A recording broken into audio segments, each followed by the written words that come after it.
Prof. pemilihan Burhan, nanti. ini kenapa kok ada dua hasil survei dilakukan secara bersamaan kok hasilnya beda gitu? Bedanya nggak dikit, bedanya agak jauh nih. Prof. Burhan, mohon penjelasannya. Iya, ya bedanya sangat signifikan nih secara statistik dan karenanya sebagai eh, anggota Persepi, kedua lembaga harus mempertanggungjawabkan metodologi dan datanya kepada Dewan Etik.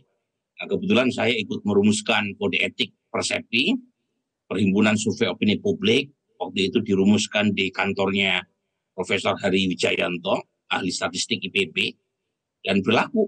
Jadi nanti kedua lembaga harus menyerahkan dataset raw datanya, kemudian dicek ya, apakah sampel aslinya berapa banyak, ya.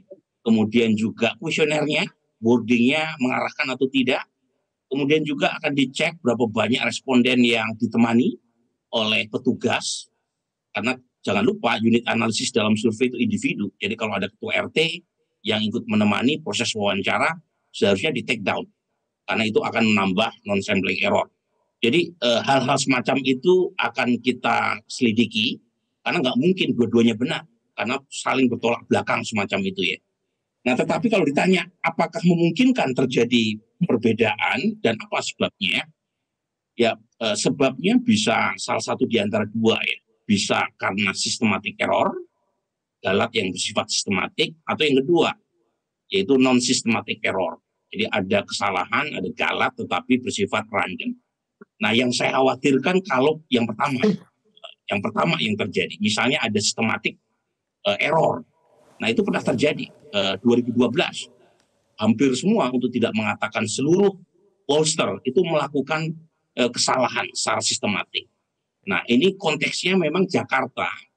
Itu banyak warga yang tidak bersedia untuk diwawancarai secara sukarela. Dan itu menambah non-respon rate. Jadi kalau misalnya jumlah warga yang tidak bersedia untuk diwawancarai padahal mereka terpilih secara asli, ya, responden asli, itu jumlahnya misalnya lebih dari 25%, itu potensial menambah non-respon rate dan karenanya menambah error. Itu terjadi tuh 2012, banyak yang menebak Fauzi Bowo sebagai pemenang. Ternyata putaran pertama yang menang Pak Jokowi Ahok, dan kemudian banyak lembaga yang tiarap di putaran kedua. Nah, untungnya waktu itu saya di LSI ya, itu menerima tantangan majalah Tempo untuk melakukan survei di putaran kedua, dan kita hanya analisis responden asli. Itu responden pengganti kita buang dari analisis. Karena responden pengganti itu menambah error. Dan hasilnya akurat. Jadi nanti kita cek. Karena memang Jakarta khusus ya, Kevin ya. Kalau di luar Jakarta itu umumnya banyak warga yang bersedia diwawancarai. Jadi respon rate umumnya di atas 80%. Kalau di Jakarta itu kecil respon rate-nya. Ya, karena tadi banyak masyarakat terutama kelas menengah atas, kalau kemudian diganti dan karakteristik responden pengganti berbeda dengan responden asli, itu udah pasti menambah error. Nah, kita belum tahu nih data dari kedua lembaga mana yang respon rate-nya kecil dan banyak responden pengganti, itu jelas punya potensi error. Oke, sebelum kita jeda ya, singkat ya Prof. Burhan ya. Ini jadi proses pertanggungjawaban dari lembaga survei ini nanti akan kita ketahui secara publik supaya kita tahu nih yang mana yang benar begitu, mana yang kemudian mungkin melakukan kesalahan. Nanti akan diumumkan ya, begitu ya? Betul. Pengalaman Persepi ini bukan pertama ya. Kita pernah memecat 5 atau 6 kalau nggak salah anggota Persepi yang melakukan kesalahan, ketidakjujuran ya dalam Pilpres 2014. Jadi Persepi tidak main-main kalau soal urusan integritas ya. Jadi kalau misalnya ada kesalahan dan kesalahan itu bersifat sistematik dan tidak terampuni karena melibatkan faktor dishonesty dari penyelenggaranya, kita akan umumkan dan kemudian Dewan Etik akan memberikan hukuman yang keras.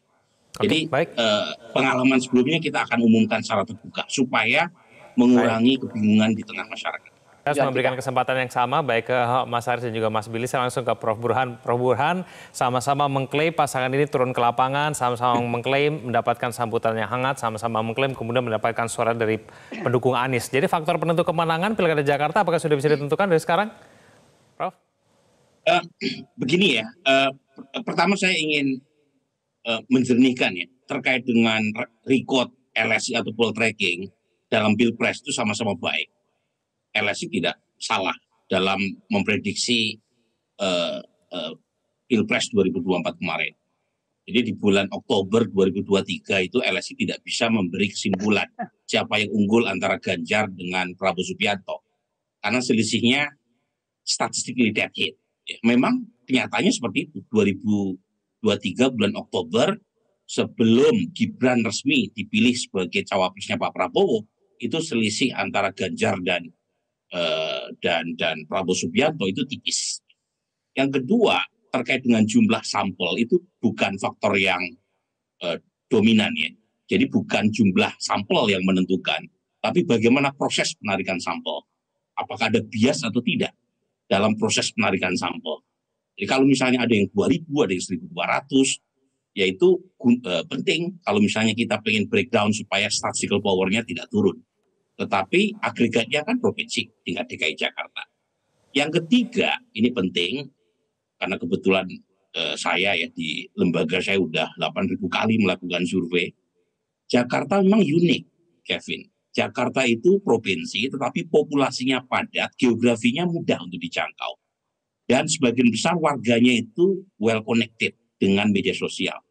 Jadi perubahannya, dinamika elektoralnya sangat tinggi. Dan itu terjadi sejak 2007, pertama kali pilkada di Jakarta dimulai. Jadi kalau misalnya ada perubahan-perubahan dalam sebulan 5-10% di Jakarta itu memungkinkan.